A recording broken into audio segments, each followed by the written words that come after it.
नमस्कार दोस्तों, welcome to the रोजाना ज्ञान चैनल। और अगर आपने हमारे चैनल को अभी तक सब्सक्राइब नहीं किया है तो इसे सब्सक्राइब कर लीजिए। आषाढ़ मास गुप्त नवरात्रि 2026 कब से शुरू कब समाप्त होंगे? कलश स्थापना मुहूर्त बन रहा है शुभ योग। जाने दुर्गा अष्टमी नवमी कब है? साल भर में 4 बार नवरात्रि आती हैं, जिसमें से 2 सामान्य होती हैं और 2 गुप्त नवरात्रि होती हैं। माघ मास व आषाढ़ मास में पड़ने वाली नवरात्रि गुप्त नवरात्रि कहलाती है। इस नवरात्रि में माँ की सार्वजनिक रूप से पूजा नहीं की जाती है, बल्कि गुप्त तरीके से की जाती है और इसका फल व्रती को पूर्ण रूप से प्राप्त होता है। इस बार नवरात्रि शुभ योगों के साथ आ रही है, जिसमें दुर्गा माँ की पूरी विधि विधान के साथ पूजा करने से भक्तों की सभी मनोकामनाएं पूर्ण होंगी और माँ का आशीर्वाद सदा अपने भक्तों पर बना रहेगा। तो दोस्तों, आज हम आपको इस वीडियो में आषाढ़ मास में पड़ने वाली गुप्त नवरात्रि 2026 में कब से शुरू है, शुभ मुहूर्त, पूजा विधि, महत्व, शुभ योग से जुड़ी सारी जानकारी देने जा रहे हैं। आषाढ़ गुप्त नवरात्रि 2026 शुभ मुहूर्त।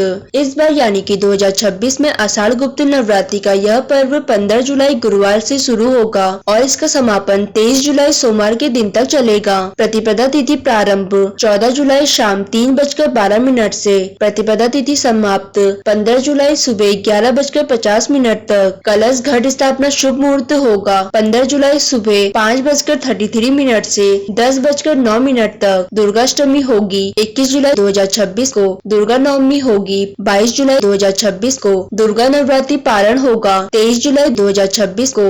गुप्त नवरात्रि पूजा विधि। गुप्त नवरात्रि के समय माँ विद्या व तंत्र साधन के लिए त्रिपुर सुंदरी माँ, छिन्नमस्ता माँ, बगला मुखी, भुवनेश्वरी माँ काली, त्रिपुर भैरवी, मातंगी, माँ धूनावती और कमला देवी, इन सभी की पूजा अर्चना की जाती है। इस नवरात्रि में की गई पूजा को गोपनीय रखा जाता है। नवरात्र के पहले दिन आप सुबह स्नान आदि से निवृत्त होकर साफ स्वच्छ वस्त्र धारण करें। फिर आप सच्चे मन से व पूरी श्रद्धा से 9 दिनों तक व्रत रखने का संकल्प लें। फिर आप घट स्थापना के लिए एक मिट्टी के बर्तन में जौ के बीज बोलें और फिर शुभ मुहूर्त में कलश स्थापना करें। अगर आप कलश स्थापना करते हैं तो सुबह शाम देवी मंत्र, दुर्गा चालीसा या सप्तशती का पाठ जरूर करें। इस नवरात्रि में माँ दुर्गा को लाल रंग के पुष्प व वस्त्र चढ़ाना बड़ा ही उत्तम माना जाता है। माँ को दोनों वेला के समय बतासे और लौंग का भोग लगाएं। इस नवरात्रि के 9 दिनों तक आप स्वास्तिक भोजन ही ग्रहण करें। गुप्त नवरात्रि में माँ दुर्गा की गुप्त रूप से की गई पूजा से व्रती को पूर्ण फल प्राप्त होता है। वह सारी मनोकामनाएं पूर्ण होती हैं और साथ ही व्रती के ऊपर माँ का आशीर्वाद हमेशा बना रहता है।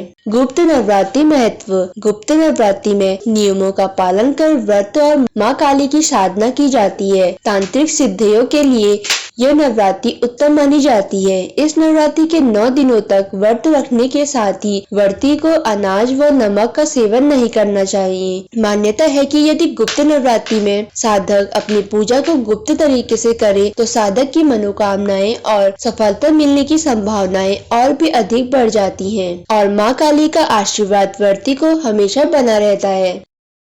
तो दोस्तों, अगर आपको ये सारी जानकारी पसंद आई हो तो हमारे चैनल को लाइक, सब्सक्राइब और शेयर करना ना भूलें। और अगर आप हमारे चैनल पे नए हैं तो हमारे चैनल रोजाना ज्ञान को सब्सक्राइब करके बेल आइकन पे क्लिक जरूर करें।